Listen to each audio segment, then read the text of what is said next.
Nous sommes à la conférence entre la République démocratique du Congo et le Soudan du Sud. Le match comptant pour la 5e journée des éliminatoires zone Afrique de la Coupe du Monde 2026. Nous recevons ici le coach sélectionneur principal manager de Léopard de la République démocratique du Congo. Bonjour coach. Bonjour. En grande forme, comme je vous ai souhaité la bienvenue ici, on en a besoin pour le match de demain. Oui, bien sûr. On essaie d'être toujours en forme. Bonjour à tous. Le contexte du match, tout le monde le connaît. On est lancé dans une nouvelle campagne avec de nouveaux objectifs. On a terminé l'année 2024 qu'on a pris le temps de bilanter en réalisant les objectifs qui étaient devant nous en 2024, c'est-à-dire à faire une très bonne CAN et à se qualifier pour la prochaine CAN.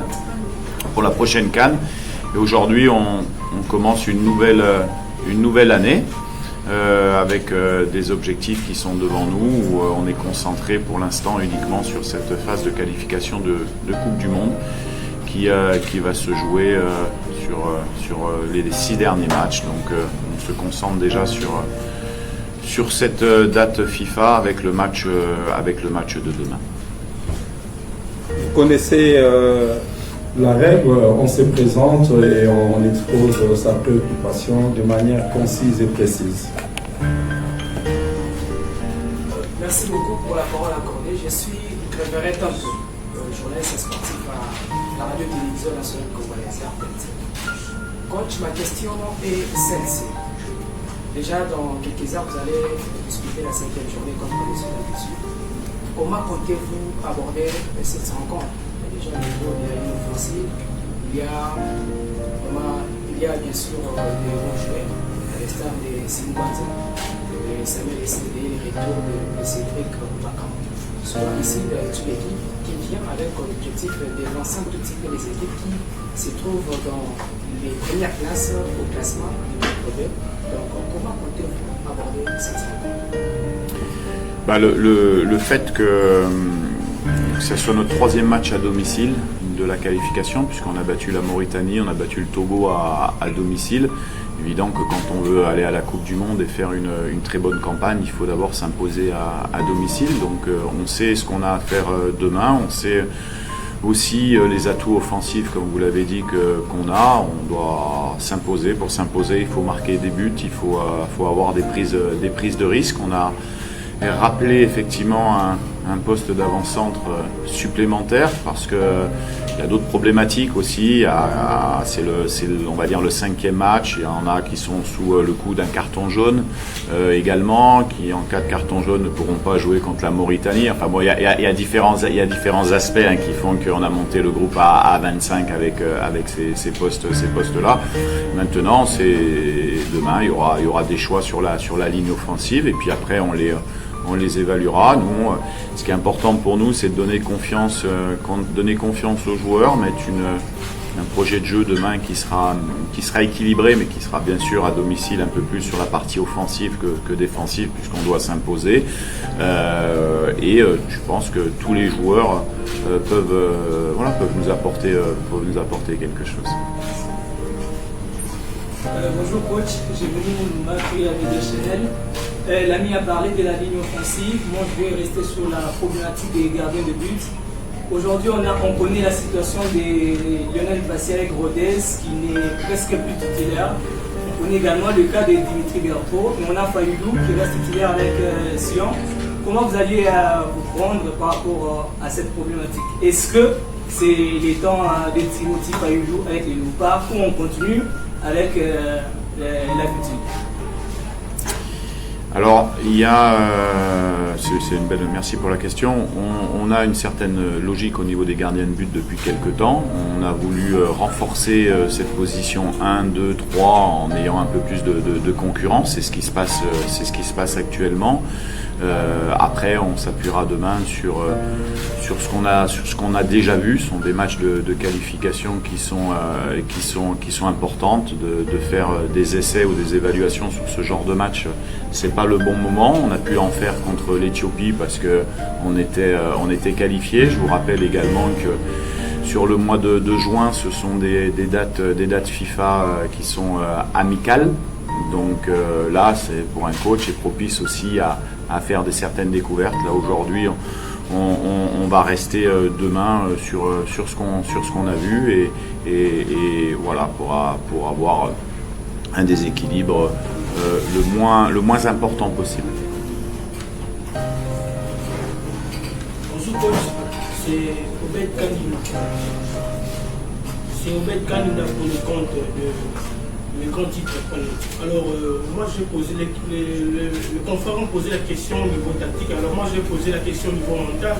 À quel état se trouvent vos athlètes à quelques heures de la rencontre, mais également au moment où notre pays traverse un moment très difficile au niveau sécuritaire, à quel état se trouvent les athlètes?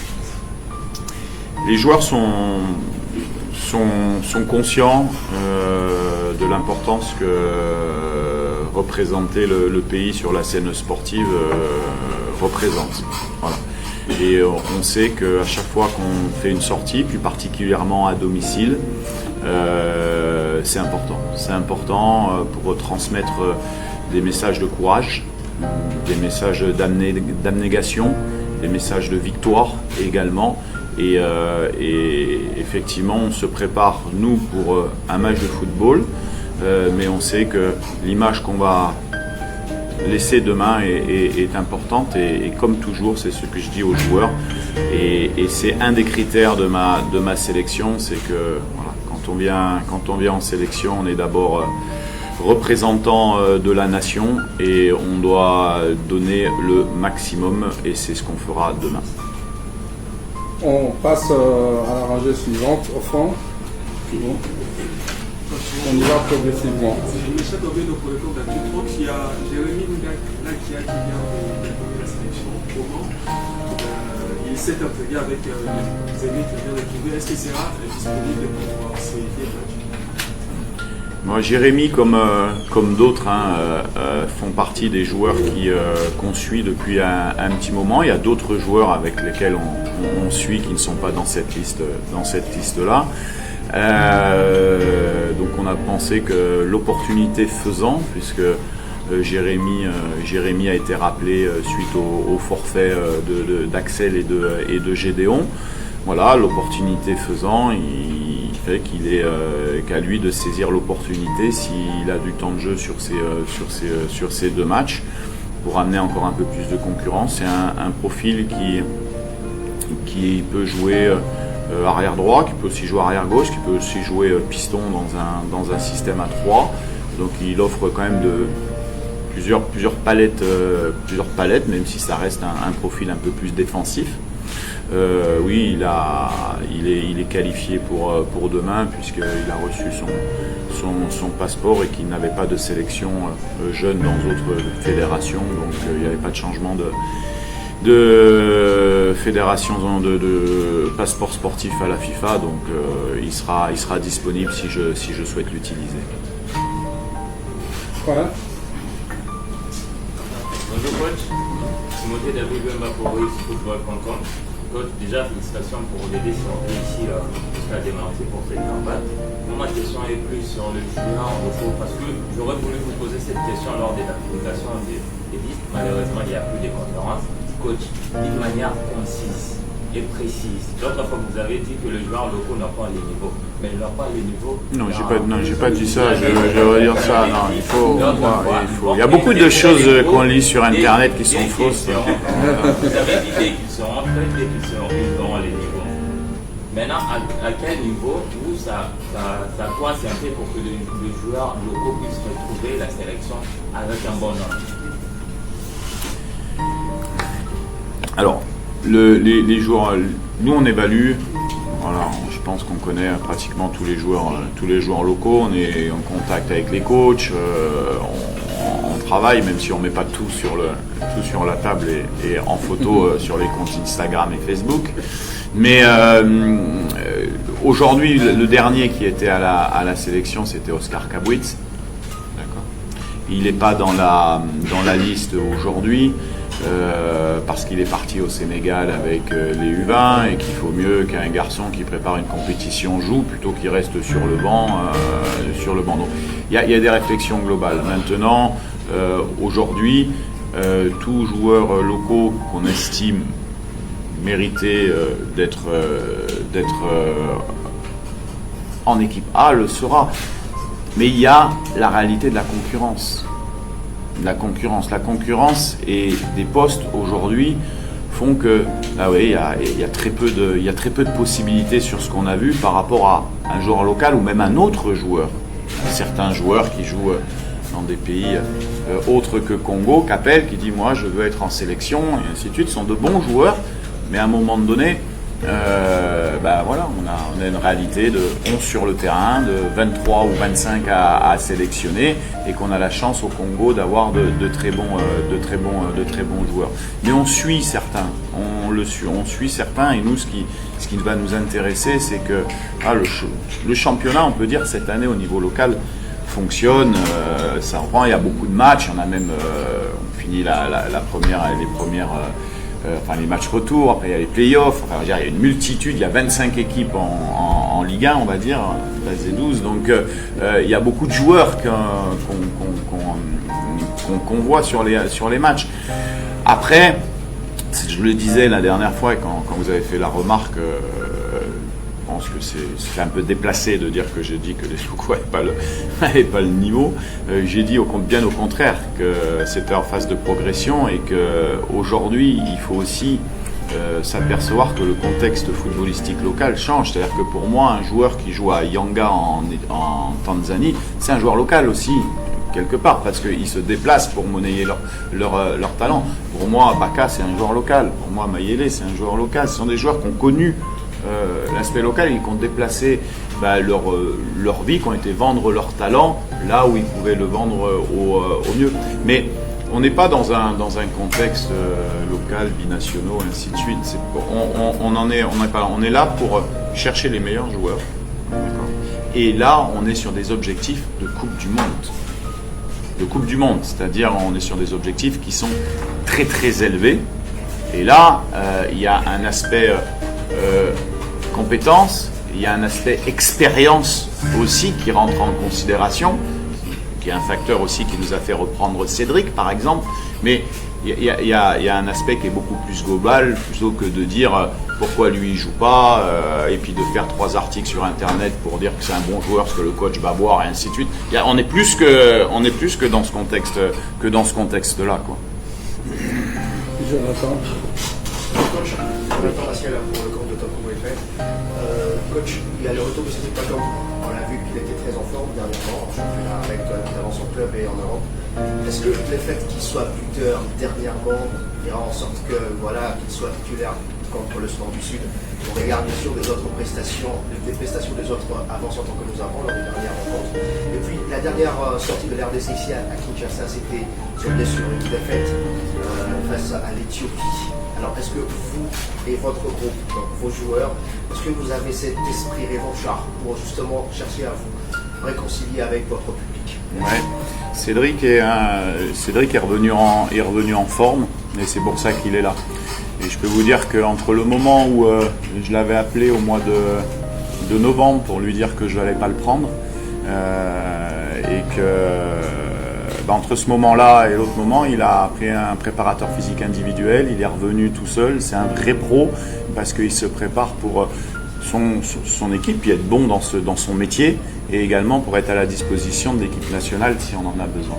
Et aujourd'hui, c'est pas une fleur qu'on fait à Cédric, c'est le fait qu'il ait été bon et qu'il soit en forme, qu'il soit là, il est au même titre que tout le monde. Par contre, sur la deuxième question contre l'Éthiopie, c'est vrai qu'on reste sur une défaite à domicile contre l'Éthiopie et ça c'est on doit une revanche par rapport à nos fans parce qu'on n'aime pas que nos fans nous voient perdre, on préfère qu'ils nous voient gagner.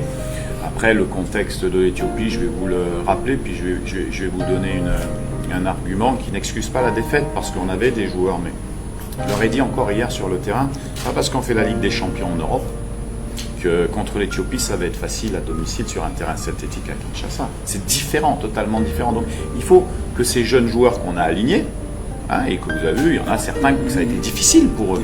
Physiquement, techniquement, c'était dur. C'est pour ça d'ailleurs qu'on n'a pas eu de résultat, parce que ça a été dur. Donc ça va leur servir. Et tout le monde a commencé comme ça. Et ça, c'était l'occasion à faire, parce que le match était sans enjeu. Et qui plus est, je vous rappelle qu'on avait 7 joueurs qui étaient sous la menace d'une suspension pour la CAN en cas de deuxième carton jaune. Et là, je vais reprendre l'exemple du Bénin, qui, on va jouer le premier match de la CAN contre le Bénin, vous le savez, voilà, a sur le dernier match reçu 5 cartons jaunes, ce qui va avoir 5 joueurs suspendus pour le premier match de la CAN, et pas des moindres, des miniers, des joueurs. Donc à un moment donné, c'est de notre rôle aussi, et manager c'est ça, c'est prévoir, c'est anticiper les choses qu'il pouvait avoir. Et nous, on est resté sur cette ligne-là. Maintenant, on regrette d'avoir perdu, parce qu'on pense que même avec l'équipe qu'on a alignée, la qualité des joueurs, on aurait pu être bien meilleur que ça. Donc c'est une alerte sur laquelle on doit se mobiliser, se remobiliser pour ne pas reproduire cette erreur. 2 dernières interventions. On va vers le fond. Une intervention féminine, ça nous ferait du bien. Bonjour. Coach, si on regarde le classement, il n'est pas vraiment fameux. C'est la 3e place. Avec une défaite, un match nul et 2 victoires. Est-ce qu'il y a une certaine forme de pression sur les épaules de joueurs sur les 2 rencontres qui vont aussi déterminer l'avenir de l'RDC? Ouais, je pense que sur les 10 matchs, en fait, il y a de la pression, parce que c'est des matchs qui sont qualificatifs pour la Coupe du Monde, et il ne faut pas croire qu'on se qualifie facilement à la Coupe du Monde quand il n'y a que 9 équipes d'Afrique qui vont à la Coupe du Monde, au détriment des qualifications Cannes, vous en avez 24 de qualifiés, donc c'est pas la même chose. Donc tous ces matchs-là sont sous pression, sont très importants. Je pense qu'à l'heure actuelle, on n'est pas qualifié, parce qu'on n'est pas premier ni deuxième, parce qu'il y a aussi le meilleur deuxième qui peut se qualifier. Aujourd'hui, par contre, j'estime qu'on est placé, qu'on est à 1 point du Sénégal, à 3 points du Soudan, qu'on reçoit le Soudan du Sud demain pour clôturer la phase aller, et que sur la phase retour, même si on va se déplacer 3 fois, on recevra chez nous le Sénégal et le Soudan. Donc on va faire le point après les 5 matchs, parce qu'au final, vous savez très bien que le lendemain de notre match, il y aura Sénégal-Soudan. Donc pareil, on va laisser les matchs aller finir. On fera un premier point avant la Mauritanie. Mais ce qui est important, c'est d'avoir son destin entre ses mains. C'est ça qui est important.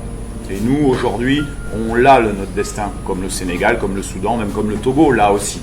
Mais il faut le garder, ce destin, entre les mains jusqu'à la dernière journée, où dans le calendrier, ça fait qu'on a un match à domicile à la dernière journée. Donc nous, l'objectif, c'est pas forcément de regarder le classement, c'est de garder, nous, notre destin entre les mains jusqu'à la veille de la dernière journée. C'est ça.